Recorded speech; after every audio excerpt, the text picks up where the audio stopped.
C'était une semaine courte, mais intéressante, enrichissante même. Mardi, on a entendu deux commissaires des services secrets de la DGSI. Et le lendemain, donc le mercredi, François Hollande, président de la République au moment de ces attentats. Et ce qui ressort surtout de ces deux journées-là, c'est la chronologie des événements qui ont amené à ces attentats. C'est important parce qu'on touche là pas seulement à l'histoire, pas seulement au terrorisme, pas seulement à de la sociologie, mais aussi au mobile qu'invoquent les terroristes pour les crimes qu'ils ont commis. On a entendu une bande-son extrêmement émouvante d'ailleurs, des deux terroristes à l'intérieur du Bataclan qui revendiquaient ce qu'ils étaient en train de commettre, la tuerie qu'ils étaient en train de commettre au nom de l'intervention française en Syrie, des frappes aériennes. Et Salah Abdeslam lui-même a répété ça à l'audience. On a attaqué la France. Qui nous attaquait?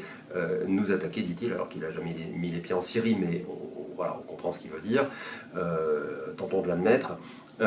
Et donc, ce que nous expliquent là les terroristes, c'est que s'ils sont venus attaquer la France, c'est en réaction aux frappes aériennes de l'État français avec la coalition internationale.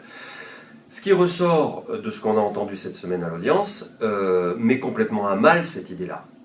Parce que autant les deux commissaires de la DGSI que François Hollande, qui vient nous le confirmer le lendemain, nous disent qu'une cellule a été mise en place en Syrie par Daesh pour frapper certains pays occidentaux, dont la France, depuis juin 2014, c'est-à-dire plus d'un an, presque un an et demi, avant les attentats.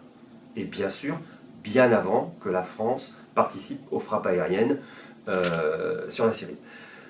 Donc, on apprend qu'une cellule pompeusement appelée OPEX, pour opération extérieure, se met en place dès juin 2014 et envoie ou forme des gens ici pour frapper la France.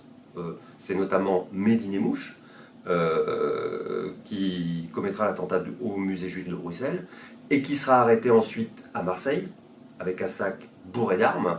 Donc s'il n'est pas arrêté, on ne sait pas ce qu'il s'apprête à commettre là à Marseille. C'est ensuite Sida Medglam qui tuera Aurélie Châtelain.